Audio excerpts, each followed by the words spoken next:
quiet girl walked into school just hoping to finish the year. But by the end, she brought the most feared bully in Brooklyn High to her knees. The yellow school bus hissed to a stop in front of Brookstone High, brakes screeching against the quiet hum of early morning traffic. It was the first Monday of the fall semester, and the students poured out in cluster-sloughing, nudging one another, already reattaching themselves to the invisible social lines that had been drawn long before the first bell. No one paid attention to the last girl stepping off the bus. Her shoes hit the pavement with soft precision. She moved like someone used to being ignored, but not unfamiliar with being watched. Her name was Zara Mitchell, and she was not here to make friends. Zara wore a black hoodie, her braids tucked neatly back, and a worn backpack slung over one shoulder. Her expression was unreadable, her eyes sharp and searching as she studied the tall brick building in front of her. Brookstone High looked like any other place she'd been shuffled into over the past few years. Lockers too small, lights too bright, rules too many. But she wasn't interested in any of that. She had one goal: finish her senior year and get out. The wind tugged at the edges of her hoodie as she stepped through the front entrance. Inside, the hallway was already a blur of conversations, lockers slamming, footsteps echoing over tiled floors. Zara kept her head down and moved toward the administration office, avoiding eye contact without seeming afraid. This wasn't new to her. New school, new faces. Same whispers, same assumptions. She was used to it by now, being the only black girl in the room.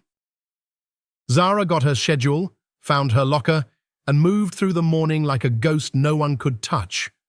But she felt it, the glances, the unspoken curiosity, the stereotypes hanging just behind people's eyes. Was she loud? Was she angry? Was she ghetto? They didn't ask. They didn't need to. Their eyes did all the talking, and Zara, as always, said nothing. By the time lunch rolled around, she had made it through 3 classes with minimal interaction. She took her tray and walked to the farthest empty table in the cafeteria, away from the noise, the laughter, the hierarchies. She just wanted quiet, just a place to eat without being a display. But Brookstone High had its own royalty, and Zara had already been noticed. From across the cafeteria, Lila Davenport watched her with narrowed eyes.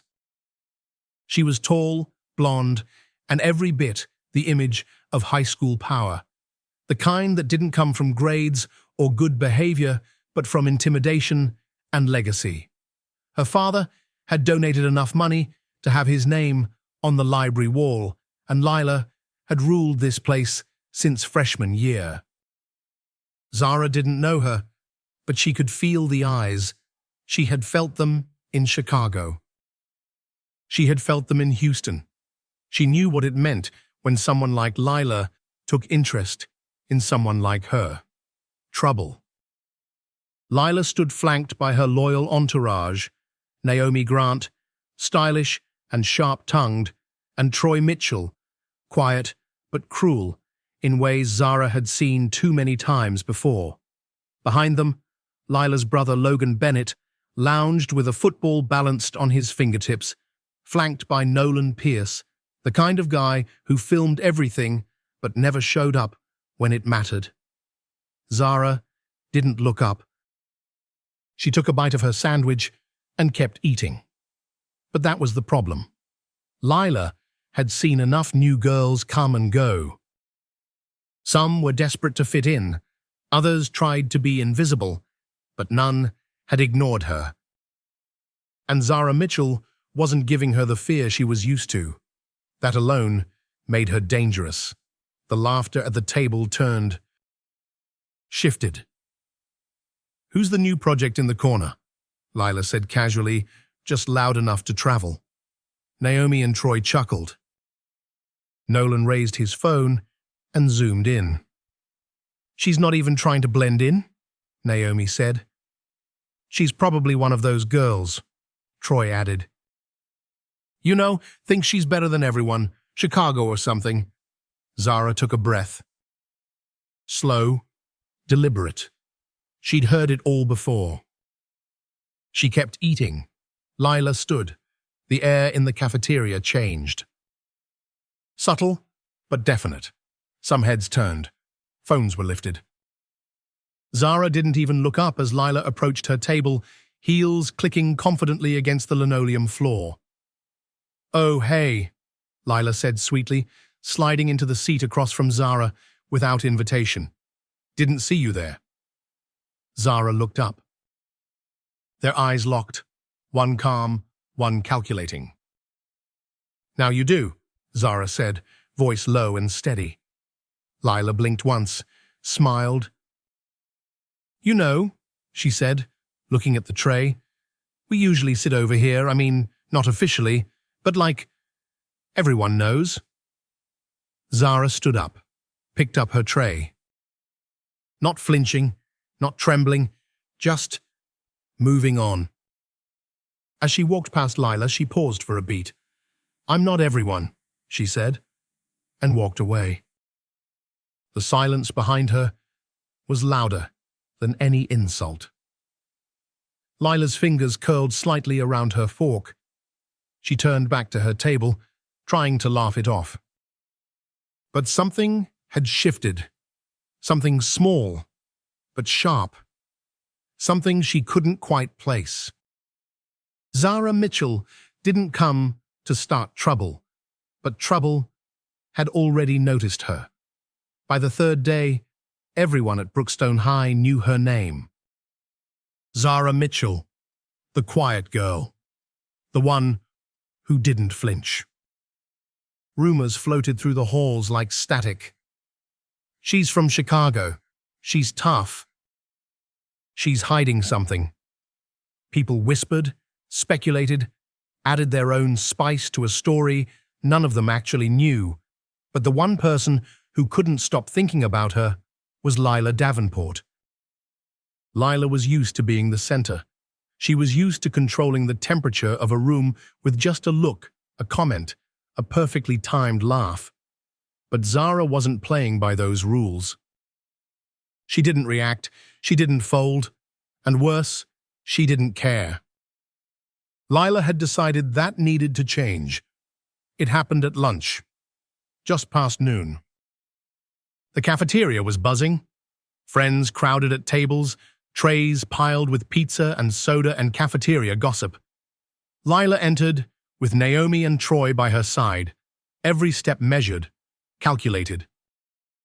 Behind them, Logan and Nolan followed with lazy grins and phones half raised.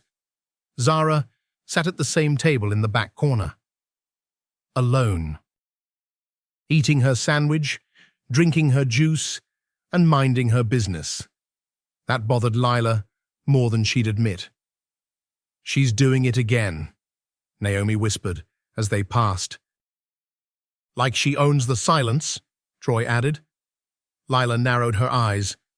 "No," she said softly. "Like she thinks she's above us." And that was all the excuse she needed. Lila turned around, tray in hand, smiling like she was just being friendly. She approached Zara's table with the kind of energy that pulled eyes with it. A few students looked up. Some whispered, a few already started filming. Zara didn't move. She knew what was coming. She had seen the setup before. "Well, well," Lila said brightly. "Look who's still pretending not to care." Zara looked up slowly. Calm. "I'm not pretending." Naomi stifled a laugh. Troy chuckled. Lila tilted her head. "Is that supposed to impress us?" Zara took a sip of her juice. "No. It's just the truth." That pause in Lila's breath, barely visible, told Zara everything. She wasn't afraid. But she wasn't in control either. "You think you're tough," Lila said, her voice still light, but the edge had sharpened. Zara set down her cup. "I don't think anything. I just eat my lunch." Lila's smile thinned. "You're not like us, you know that?"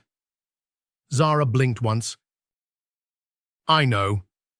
The moment felt small, but every kid in that cafeteria could feel the shift. Lila's hand moved fast. She flicked Zara's juice cup. It tipped. Liquid spilled across the tray, soaking into the sandwich and dripping over the edge. For a second, the entire room went still. Zara breathed out, quietly. Then she stood. She didn't yell. She didn't glare. She didn't shove the tray in Lila's face. She picked up her mess, walked to the trash can, dumped it all inside, and turned to leave. The laughter started. Lila laughed loudest, but not everyone joined her, because when Zara glanced over her shoulder just before leaving the room, there was something in her eyes. Not fear, not shame, something else. Something that made Lila's laugh falter. It was control. Pure, terrifying control. That night, Zara sat across from her father, Victor Langley, at the kitchen table. He was a quiet man, with hands scarred from years of fighting and teaching. He didn't say much when she came home. He didn't need to, but when he saw her untouched plate, he said only one word. "Talk." Zara looked down. Thought about the cafeteria, the laughter, the spill, the silence. Then she said it. I walked away. Victor sipped his coffee. Waiting. "I didn't fight her," she added, "even when she pushed." Victor nodded slowly. "Good." Zara shook her head. "But it didn't feel good." Victor leaned back in his chair, crossed his arms.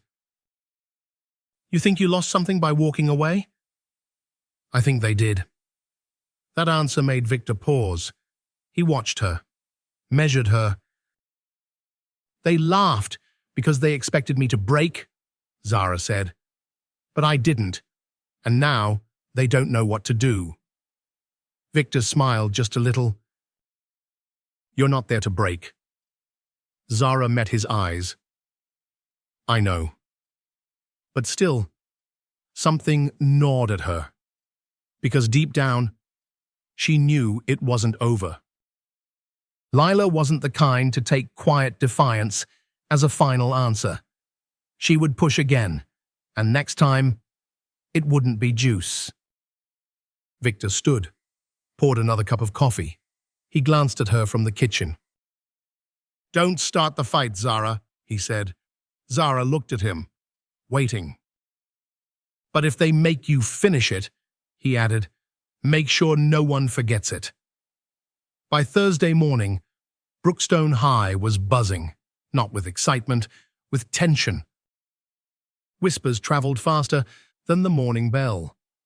Zara Mitchell wasn't just the quiet new girl anymore. She was a storm everyone felt coming, but couldn't predict. After the cafeteria incident, students didn't know what to make of her. Some were impressed, others confused.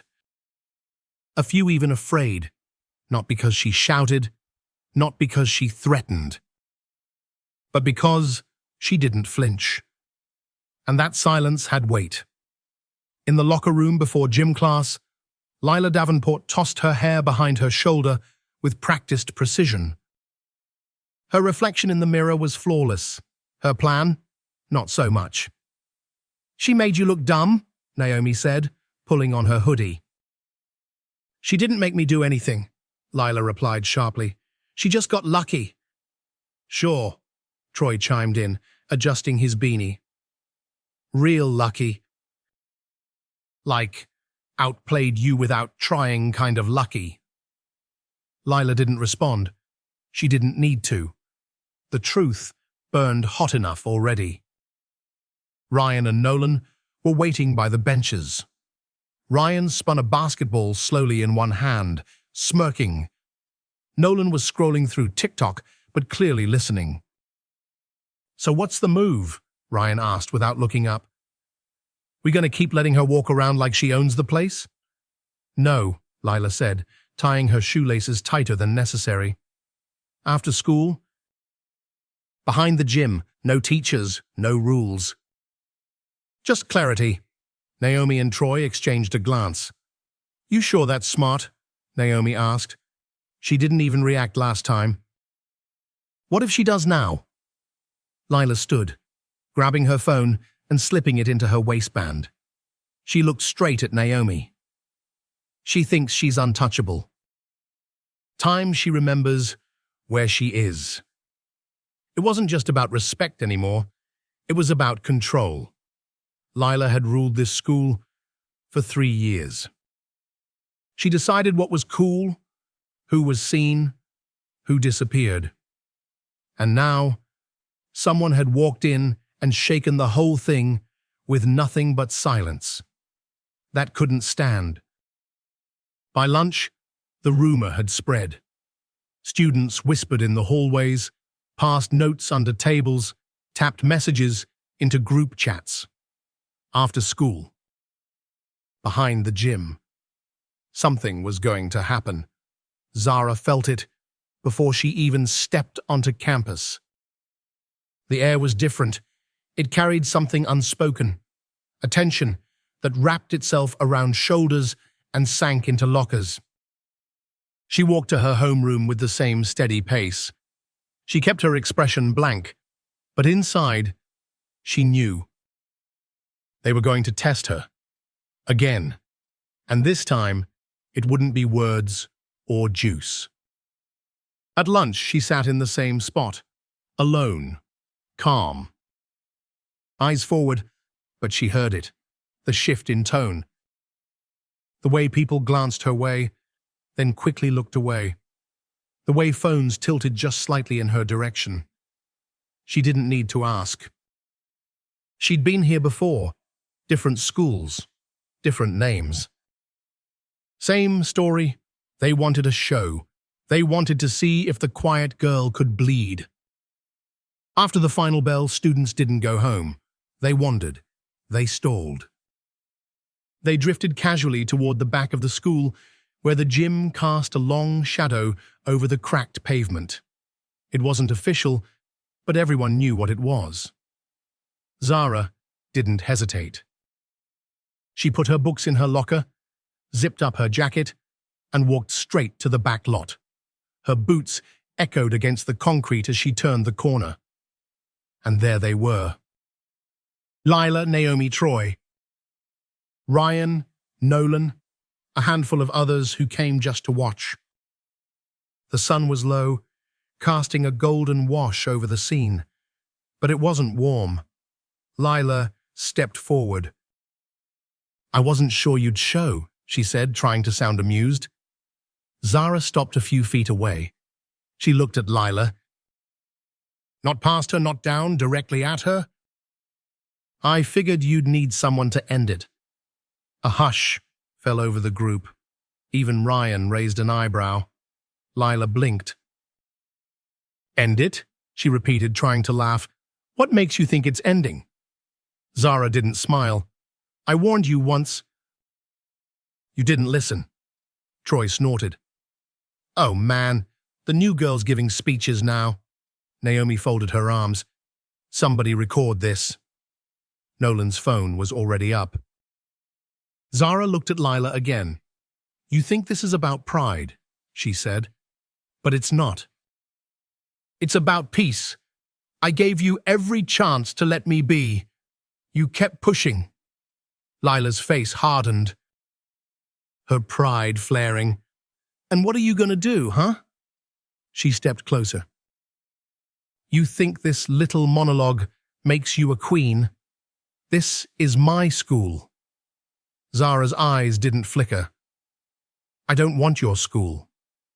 "Then why are you making a scene?" Zara exhaled slowly. "I'm not. You are." The pause that followed was suffocating. Ryan took a step forward, cracking his knuckles.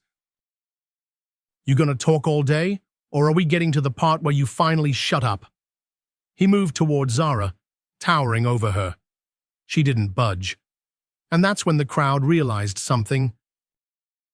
She wasn't scared, not even a little. Ryan raised his hand. Then it happened. In a single fluid motion, Zara sidestepped, grabbed his wrist, twisted his arm behind his back, and dropped him to one knee. No screams. No struggle, just control, precision. Calm.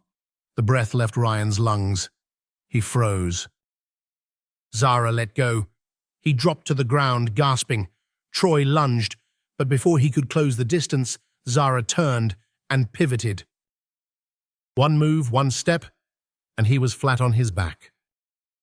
Everyone froze, even Lila. Zara looked at her, standing tall, her hands loose at her sides. "I don't want this," she said quietly, "but I won't let you keep taking from me." And with that, she turned. She walked away. No cheers, no gloating, just silence. The kind that weighs more than any words. Behind her, Lila stood frozen. For the first time in her life, she wasn't feared. She was irrelevant. The next morning, the halls of Brookstone High no longer belonged to Lila Davenport. Not completely.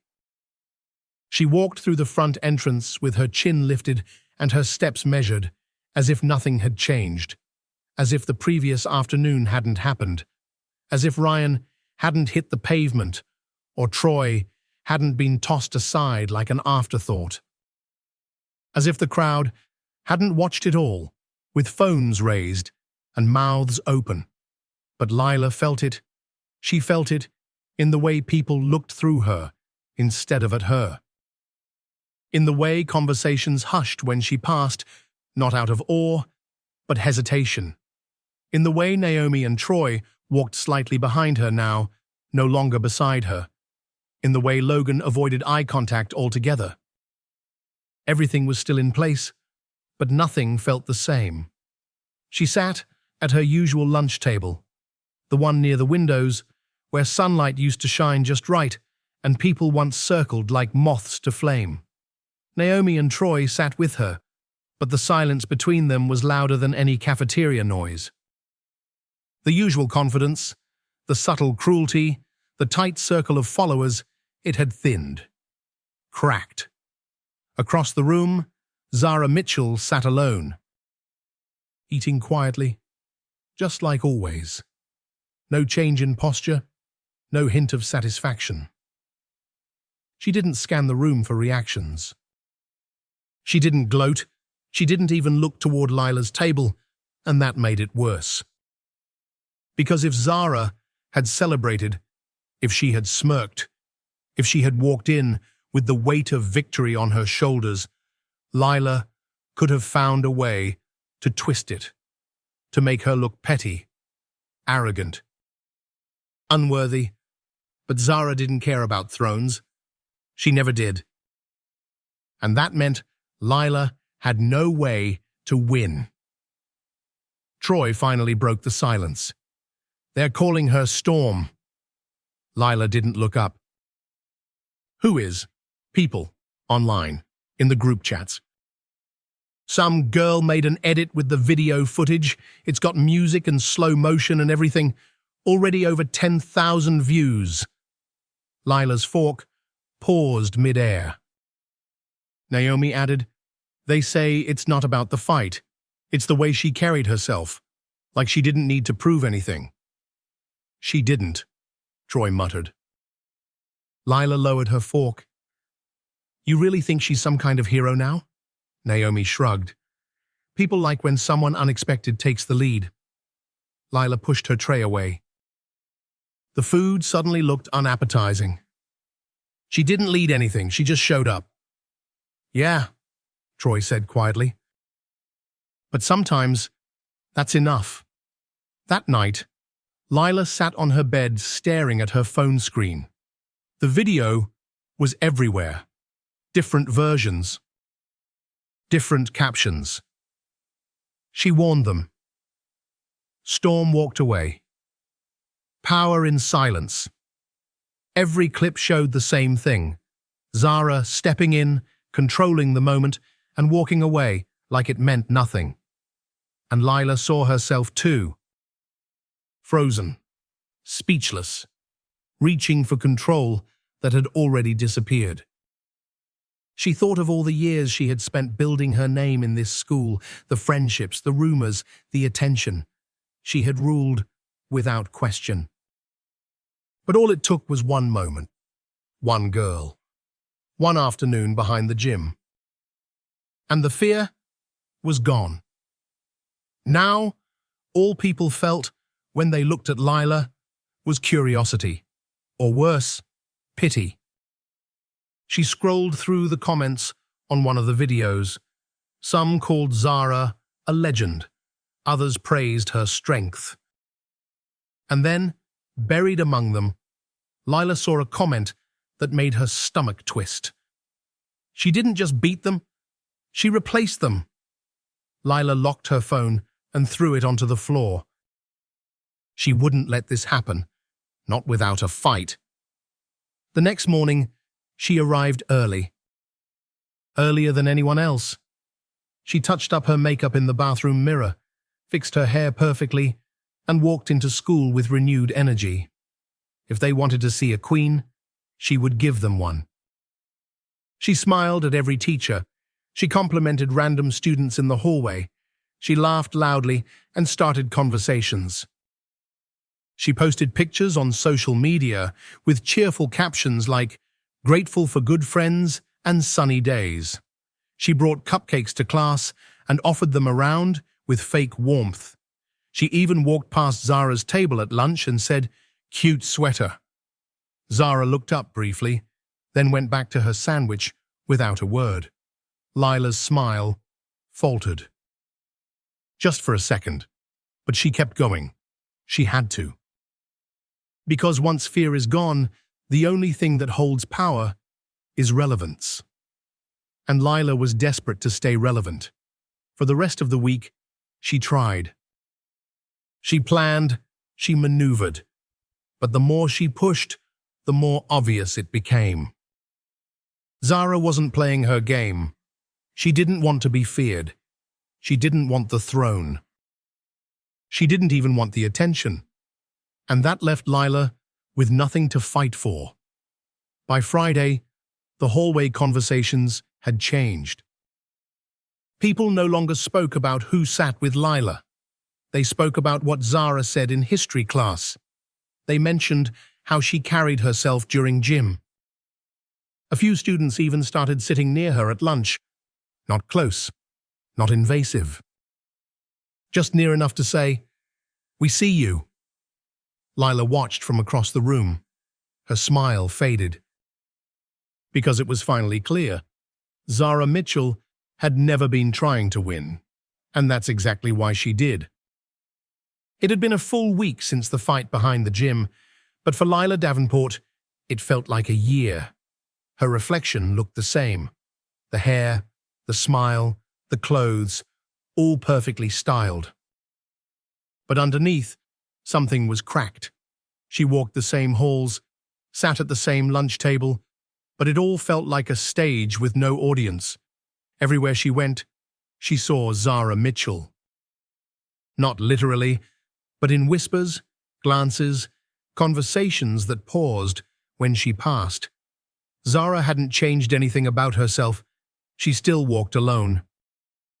Still spoke only when necessary, but her silence carried more weight than Lila's voice ever had, and that haunted her.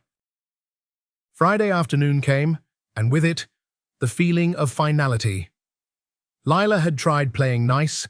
She had tried reclaiming attention with charm and social games. None of it worked. The people who used to look to her for cues were now looking at Zara. Or worse, past Lila entirely. She couldn't take it anymore. That evening, the school gym hosted a basketball game. The bleachers were packed with students, parents, teachers. The band played, cheerleaders danced, and Lila sat high in the stands pretending to care. But her mind was somewhere else. She spotted Zara near the back row, sitting alone as always, quietly watching the game. She wasn't cheering, she wasn't recording, just observing. Lila's hands tightened around the edge of the seat. This ends tonight. When the game ended and the crowd started to file out, Lila didn't leave. She waited, standing in the shadows near the side exit of the gym. She knew Zara usually left last. She wasn't wrong. Zara stepped into the hallway, her backpack over one shoulder, earbuds in. She didn't notice Lila at first, not until she turned the corner and saw her waiting. Lila stepped forward. "We're not done," she said. Zara paused. She didn't take out her earbuds. She didn't respond. Lila's voice sharpened. "Take those out." Zara removed one earbud slowly, her face unreadable. "You want to do this again?" she asked. Lila's chest burned with something she couldn't name. It wasn't anger anymore. It was desperation. "I want my school back," Lila snapped. Zara blinked. "It was never yours." Those 4 words stung more than anything she had ever heard. Lila's hands curled into fists. "You think you're better than me?" she hissed. Zara shook her head. "I don't think about you." And that was it. Something inside, Lila snapped. She lunged forward, grabbing for Zara's hair, just like she had seen done in so many fights before. It was instinct. Uncontrolled, raw. But Zara didn't flinch. She caught Lila's wrist mid-air. Time stopped. Zara's grip was firm, but not painful. Her eyes were calm. Her body didn't move, didn't brace. It was as if holding Lila back required no effort at all. Lila froze. Her breath caught in her throat. Then Zara spoke, and her voice wasn't loud or angry. It was low and steady. "You don't have power over me." She released Lila's wrist. And just like that, Lila stumbled backward. Not because she was pushed, but because the illusion had broken. Lila stared at her own hands, at her own reflection in the window beside them. She looked like a stranger, a girl trying to hurt someone who hadn't done a thing to her. A girl who had once ruled these halls, now reduced to a scene no one even noticed. She had always believed that power came from being feared. But in that moment, she saw what real strength looked like. It wasn't in dominance. It was in control. Zara didn't hit back. Didn't shout, didn't gloat, she just stood there. Calm, centered, unshaken. Lila's knees weakened, not from the physical exchange, but from what she had lost, or maybe what she never had to begin with. Zara turned to leave. Lila didn't stop her. She couldn't. The hallway was empty except for them, but it might as well have been filled with every student in the school. Because what happened there would echo, not through fists or video clips, but through the silence left in Zara's wake. When she got home that night, Lila stood in her room for a long time before moving. She looked at the trophies on her shelf, the cheer photos on the wall, the pictures of her with crowds, with friends, with fake smiles. None of it mattered now. She sat down at her desk and opened her laptop. For a long time, she stared at the blinking cursor in the search bar. Then, slowly, she typed, "How do you let go of something that was never real?" She didn't hit enter.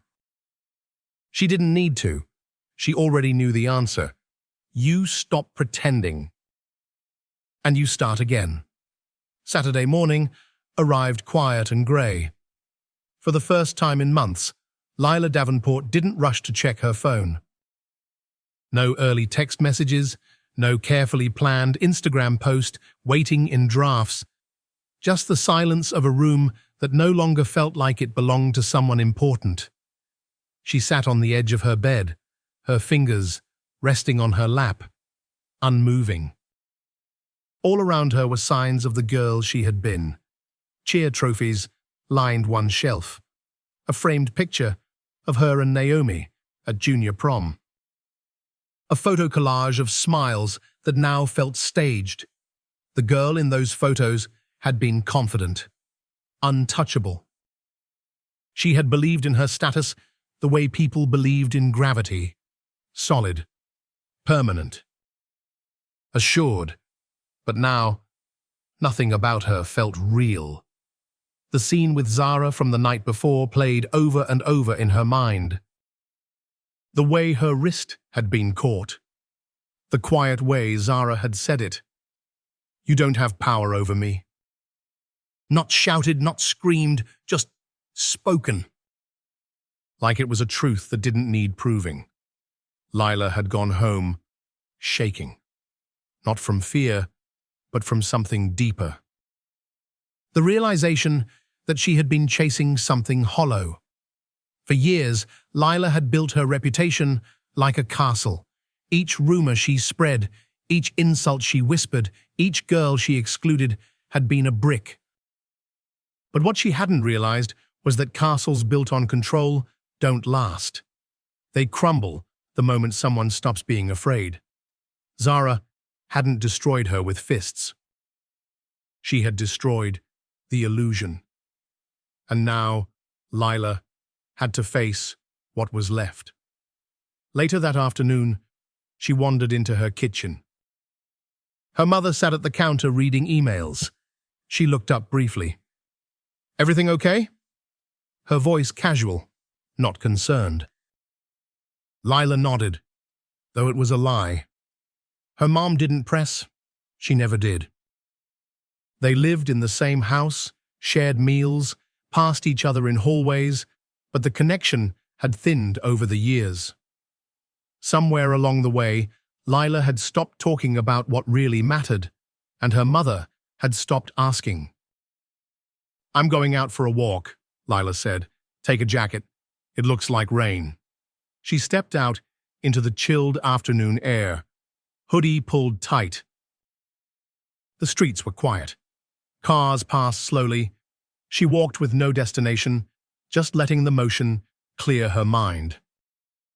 As she turned down a familiar street near the park, she saw something that made her stop. Zara Mitchell, sitting on a bench near the basketball court, sketchbook open, pencil in hand. She wasn't surrounded by admirers. She wasn't filming a TikTok. She wasn't glowing with victory. She was just sitting there drawing. Lila's first instinct was to turn around. She wasn't ready. Not for another confrontation, not for another mirror to her own failure. But her feet didn't move. Instead, she stood quietly, watching Zara's hand move across the page. Her strokes were careful, deliberate. There was peace in the way she worked, and for the first time, Lila saw something she hadn't before. Zara didn't want to win. She just wanted to be left alone. Lila approached slowly. Zara looked up. She didn't smile. She didn't frown. Just acknowledged her with a quiet, steady gaze. Lila stood there for a moment before speaking. Are you always this calm? Zara closed her sketchbook. No. But I've learned to protect my peace. Lila nodded. She sat down at the edge of the bench, careful not to sit too close. I thought I was powerful, she said after a pause. Zara didn't respond. I thought controlling everything meant I was safe, Lila continued. That if people feared me, They couldn't hurt me. Zara looked out toward the court. And did it work? Lila let out a shaky breath. No, not even a little. Another silence passed. This one didn't feel tense. It felt needed. I'm not here to apologize for sympathy, Lila said softly. I don't want to keep being that person. Zara turned to look at her. Then don't. Lila blinked. It's not that simple. Zara gave her a faint smile. No, it's not, but it is possible. Lila nodded slowly. She looked down at her hands, remembering how they had once been used to shove, to grab, to gesture with mockery. She hated the memory, but now those same hands could choose something different. Can I see what you were drawing? She asked. Zara hesitated, then handed over the sketchbook. Lila flipped through slowly. The drawings were detailed, thoughtful. A pair of hands. A cloudy skyline, a girl sitting with her knees pulled to her chest. No labels. No signatures. These are beautiful, she whispered. Zara didn't thank her. She didn't need to. The art spoke for itself. Lila handed it back, then stood. Thanks for not making it worse, she said. You could have ruined me, and you didn't. Zara looked up. I don't need to ruin anyone to feel whole. Lila nodded once, then turned to leave, but before she walked away, she paused and glanced back. Maybe I'll learn how to be whole too. And Zara, sitting in the stillness of the park, opened her sketchbook again. This time, she drew something new. By Monday, Brookstone High felt different. Not louder. Not quieter, just clearer. Something had changed in the air. It wasn't dramatic, like in the movies. There wasn't a banner hanging in the hallway announcing a new queen. There weren't chants or applause. But it was in the way students moved, in the way they looked at one another, in the way their conversations paused, not out of fear, but reflection.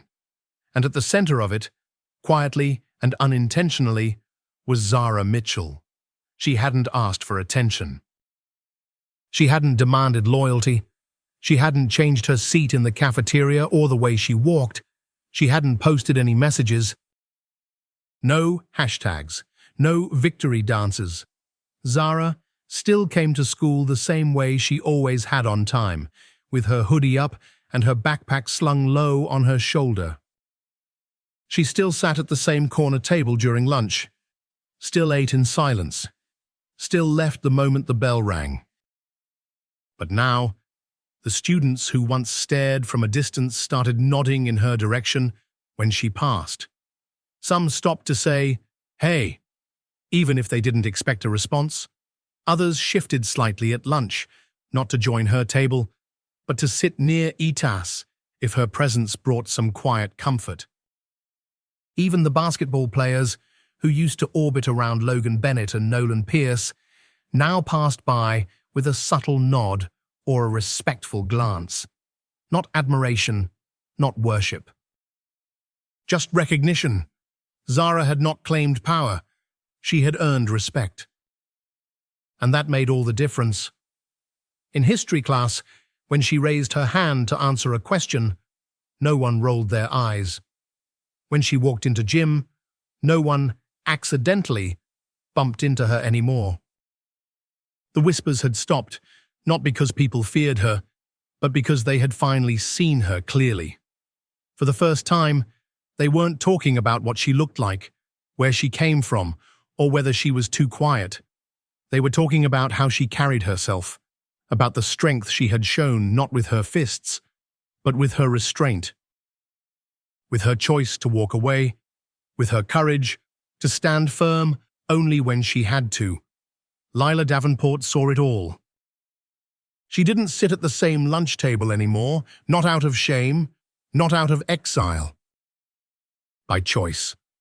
She started sitting with a smaller group near the middle of the cafeteria. Naomi still joined her sometimes. But they talked differently now, less about who wore what, more about college applications, books, or random memories that didn't hurt anyone. Lila had stopped trying to reclaim something she no longer believed in, and instead, she started rebuilding from the ground up. On Tuesday, she held the library door open for 3 freshmen who looked surprised by the gesture. On Wednesday, she apologized to a girl she had made fun of months ago in front of everyone. No cameras, no audience. Just a quiet moment, and a simple, "I'm sorry," that made the girl blink twice before nodding slowly. It was small, but it was something. By Thursday, even the teachers noticed the change. Ms. Whitaker, the English teacher who had been at Brookstone for over 20 years, paused after handing back a quiz to Zara. "You've got a quiet strength about you," she said. "Don't let anyone teach you that you need to be loud to be heard." Zara gave her a soft, polite smile. She didn't say much. She never did, but inside, she felt it. Not pride. Not triumph. Peace. That afternoon, as she walked to her locker, she passed by a small group of underclassmen. One of them, a nervous-looking girl with braces and headphones around her neck, stepped forward awkwardly. "Hi," the girl said, her voice soft. I wanted to say you're really cool." "Like, not because of the fight or anything, just how you are." Zara blinked. "Thank you," she said simply. The girl nodded and quickly rejoined her group. They walked away, whispering and smiling in that awkward, excited way young teens do. Zara turned back to her locker. She didn't grin. She didn't text anyone. She just stood there for a moment, letting the warmth of the moment settle gently inside her. This was never her plan. She hadn't come here to make waves, change dynamics, or shift school culture. She had just wanted to survive the year. Get to graduation, move on. But sometimes, simply showing up as yourself even when it's hard is the most powerful thing you can do. That evening, Victor Langley noticed the shift too. He watched his daughter from across the dinner table. Her shoulders no longer sat as tight. Her eyes seemed steadier. She didn't speak more than usual, but her silence felt lighter, not heavy like it used to be. Not guarded, just calm. He nodded to her plate. "You seem more settled," he said. Zara looked up, thought for a second, then nodded. "People stopped looking at me like I was a threat," she said. Victor raised an eyebrow. "Did you change?"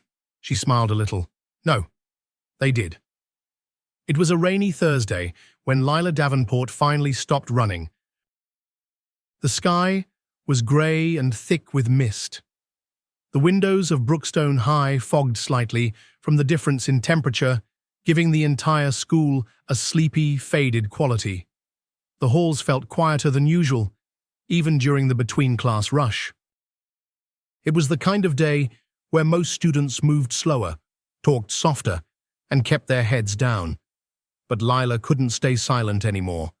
For weeks, she had watched Zara Mitchell walk the halls with quiet grace. She had seen students gravitate toward her presence, not with fanfare, but with something far more powerful: respect, peace, trust. Not because Zara demanded it, but because she had earned it.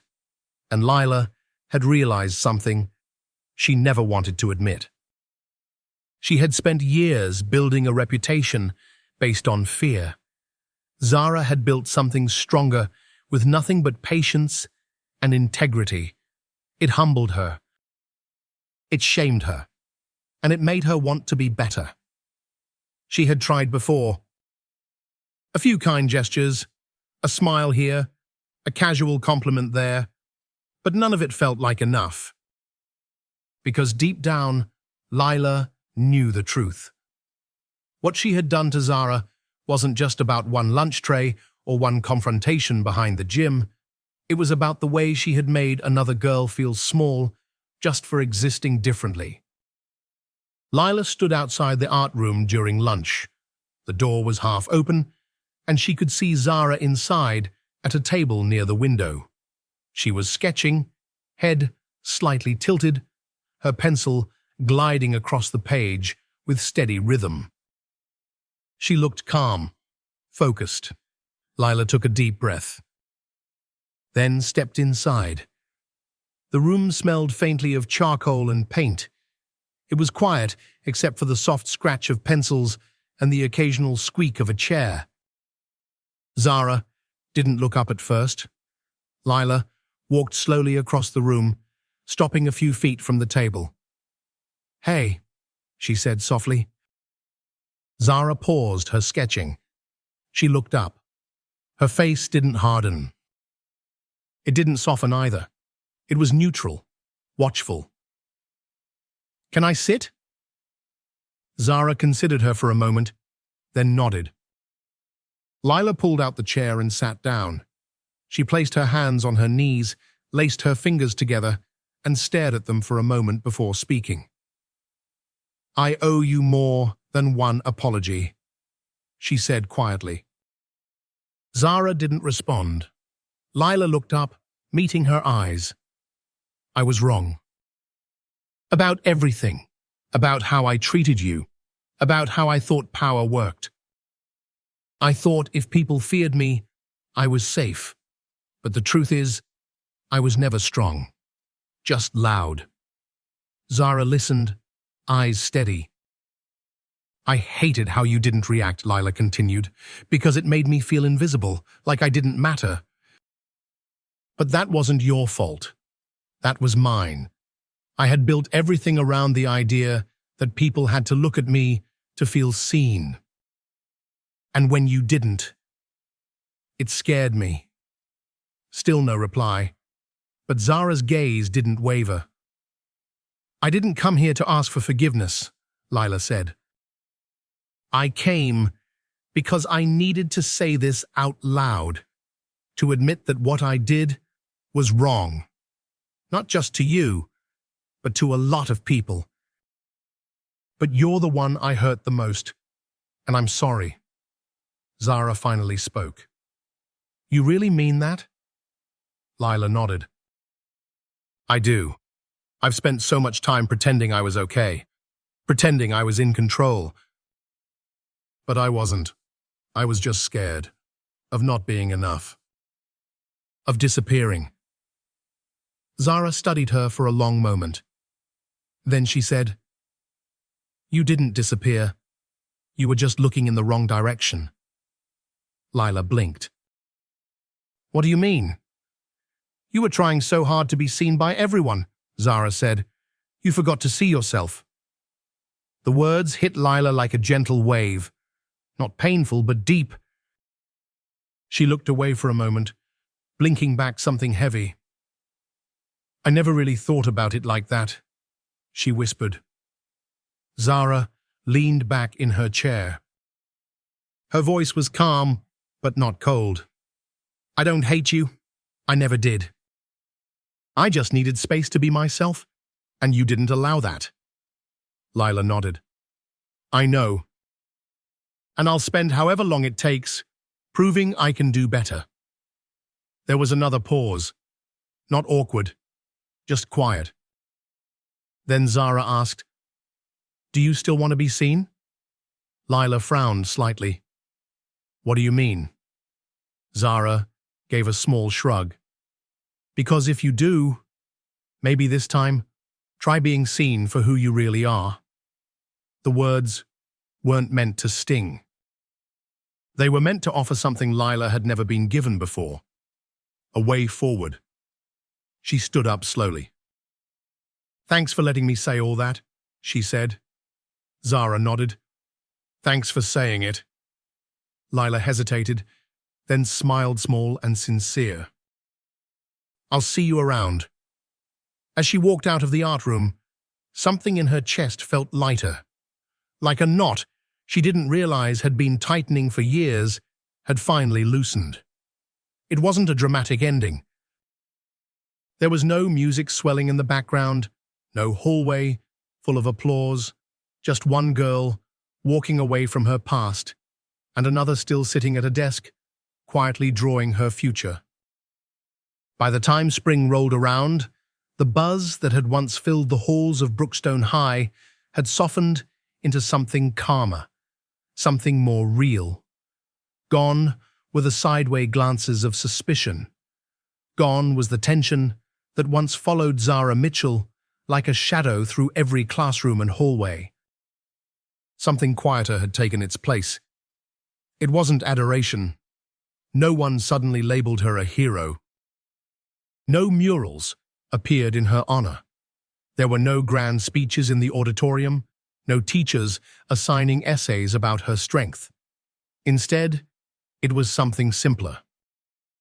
People made space for her, not out of fear, out of respect. They listened when she spoke. They watched how she moved through the day without needing to prove anything. She never joined the loud lunch tables, never jumped into gossip or drama. She didn't try to win anyone over, and somehow that made her even more magnetic. The way students treated her changed too. When she walked into class, people straightened up. Not because they were trying to impress her, but because her presence made them want to try harder, to sit up straighter, to focus more. When she raised her hand to answer a question, others followed. Her quiet leadership wasn't just noticed. It was mirrored. Even the teachers had come to see her differently. Mr. Thomas, the math teacher, who barely remembered new names, now asked for her opinion during discussions. Coach Halstead started pairing her with freshmen in gym, knowing they would learn more from her calm example than from any instruction. She had never asked for the role, but she had become something rare in a high school: trusted. One afternoon, in the library, Zara sat at the far table near the window. She was reviewing her English essay, pencil tapping softly against the edge of her notebook. Across the room, a freshman girl kept glancing over, nervous, unsure. The girl clutched her algebra book like it weighed 50 pounds. Zara looked up and offered a small nod. Nothing dramatic. Just an invitation. The girl crossed the room slowly and asked if she could sit. Zara nodded again. They didn't talk much, just worked quietly side by side, but the girl smiled the whole time. And when she left, she whispered a thank you, like she had just shared a space with someone important, not because Zara was popular, but because she made people feel seen. That was the difference. Zara never demanded attention, she offered presence. And in a world where so many were shouting to be noticed, there was something powerful about a girl who didn't need to raise her voice to be heard. Lila Davenport saw it too. She didn't try to take back her throne. She didn't rebuild her old circle. Instead, she started creating something different. Real friendships. Real apologies, real effort. She and Zara weren't friends. Not exactly, but they shared nods in the hallway now. A mutual understanding. A quiet acknowledgement of who they had both become. Naomi, once Lila's echo, had started spending more time in the art room, not because it was cool, but because it felt honest. She and Zara even shared supplies once, after both forgot their pencils on the same day. They didn't talk much, but they didn't need to. Some connections grow in silence, some wounds heal without noise. There were still students who gossiped, of course. Some people never change, but even they had shifted. The rumors weren't cruel anymore. They were curious, questions whispered with awe instead of mockery. How did she stay so calm? What made her so different? Why does everyone respect her? And the answer was always the same. Because she never asked for any of it. She just lived it. One morning, while waiting in line at the school office, Zara overheard two sophomore boys whispering, "She's the one from that video, right?" "Yeah, but that was months ago. She doesn't talk about it." "I know. That's what makes it even cooler." Zara didn't turn around. She didn't smile. But inside, something quiet and warm flickered. It wasn't about being liked. It was about being understood. That evening, at home, she sat on the porch with her dad. Victor Langley rocked gently in the wooden chair beside her, sipping his tea. "You've been quiet lately," he said, breaking the silence. "I'm always quiet," Zara replied, grinning. Victor chuckled. "True, but this quiet feels different." Zara looked out toward the sunset. "I think I've finally stopped needing to explain myself." Victor nodded slowly. "That's not an easy thing." "It wasn't," she said. "But now, I just feel like me. And that's enough." He took another sip, then looked over at her. "You know, your silence used to worry me." Zara raised an eyebrow. "Really?" Victor nodded. "But now I see you weren't hiding, you were holding space for yourself. For the world to catch up?" Zara leaned back in her chair, letting the breeze wrap around her. There were still hard days. There always would be. But now she didn't feel alone in them. She didn't need to be loud. She didn't need to be followed. She just needed to stay steady, and people would follow that steadiness if they were meant to, not to praise her, not to worship her, just to walk alongside her. Quietly. With respect. The gymnasium was packed. Rows of folding chairs stretched from wall to wall, filled with proud parents, restless siblings, and teachers dressed in graduation gowns. The air buzzed with excitement, the kind that fills a room just before a big moment. Brookstone High's class of 25 was about to graduate. The seniors sat near the stage in neat rows of navy and silver robes. Some adjusted their caps, others whispered excitedly or fidgeted with the tassels hanging over their eyes. Everyone waited for the final part of the ceremony, the moment that always lingered long after the diplomas were handed out, the commencement speech. Usually, it was a valedictorian or a student body president, someone who had been voted most likely to succeed or most likely to run the world. But this year was different. This year, it was Zara Mitchell. When her name was announced, the murmurs in the crowd stilled. Even the younger siblings sitting on the bleachers paused their fidgeting. Every student in that gym had a memory of Zara, whether it was from that day behind the gym or simply how she carried herself in class. She had left a quiet mark on all of them. Zara walked to the podium slowly, her steps measured, her robe swaying gently at her ankles. Her cap sat low on her head, and a single strand of hair curled at her temple. She wasn't smiling, not fully, but her expression was calm, focused. She reached the podium and took a moment, not to gather her breath, but to look. She scanned the room. Her classmates, her teachers, her father, sitting in the back with a quiet smile and a proud posture. Lila, seated 3 rows back, who met her eyes and gave a small nod. Then she began. "Most people expect the person giving this speech to have the loudest voice," she said softly. "The kind that commands attention, the kind that fills a room." A pause. "I don't have that voice." There was a ripple of soft laughter, warm, understanding. But what I've learned is that you don't need volume to be heard. You need truth. Zara rested her hands lightly on the sides of the podium.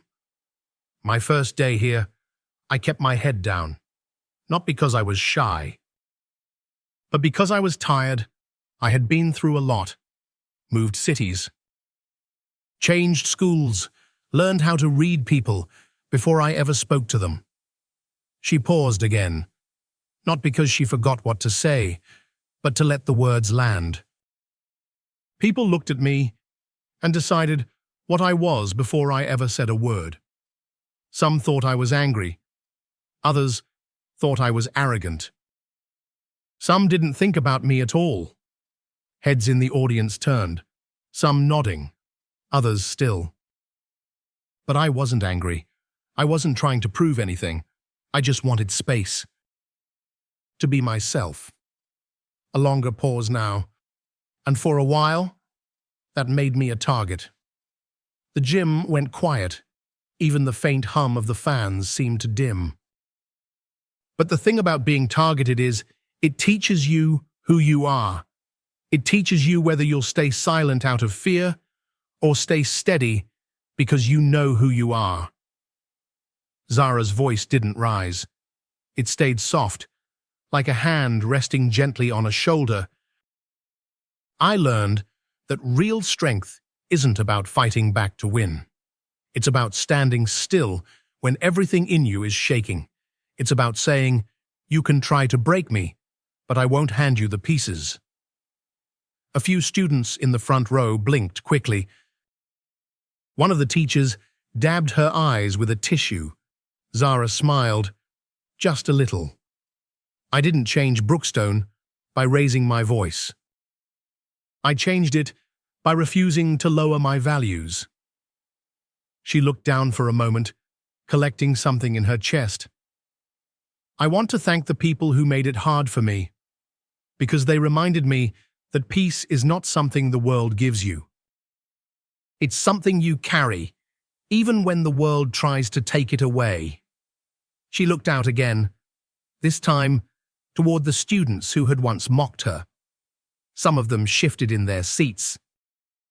A few looked down, but she didn't look at them with anger. She looked at them like someone who had already let go.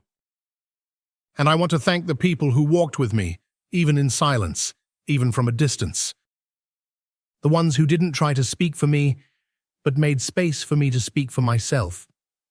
She glanced toward Naomi, sitting with her hands folded tightly in her lap. I've learned that leadership doesn't always wear a crown. Sometimes it sits quietly in the corner of a classroom. Sometimes it eats lunch alone. Sometimes it just gets up every day and chooses not to quit. A hush covered the room like a soft blanket. I'm proud of the lessons we've learned this year. Not just from textbooks or tests, but from each other. We learned that strength can be gentle, that silence can be powerful, that dignity doesn't require an audience. She looked up at the back row. Dad, thank you for teaching me that stillness doesn't mean weakness. It means control. Victor Langley closed his eyes for a brief second and let out a breath he didn't know he had been holding. Zara turned back to the microphone. To the class of 2025, my wish for you is simple. Walk with integrity, lead without ego, and never let the world make you forget who you are. A long silence followed. Not empty, not awkward, just full. Then, one by one, people rose, not in a burst, but slowly, like standing for something sacred. The standing ovation wasn't loud, but it was complete. And as Zara stepped away from the podium, she didn't smile wide. She didn't pump her fist. She simply walked back to her seat, steady and sure. As always. There's a quiet kind of strength that doesn't need to shout. Zara Mitchell never asked to be the center of attention. She didn't seek power, and she never wanted to control anyone. But in a world that too often rewards noise, Zara reminded us that dignity lives in how we carry ourselves, especially when no one is watching. Her story is a powerful reminder that real courage isn't always about fighting back with fists or words. Sometimes it's about standing firm in who you are, even when the world tries to tell you you're less. As we grow older, many of us know what it's like to be misjudged, overlooked, or misunderstood. But Zara's journey tells us something hopeful. It's never too late to reclaim your peace, to lead with integrity, and to let go of the need to please everyone. In the end, people may forget what we said or did, but they'll never forget how we made them feel. And when you live with quiet conviction and steady grace, you don't need to win the crowdy, you just need to know you stayed true. That's what legacy looks like. And that's something worth passing on.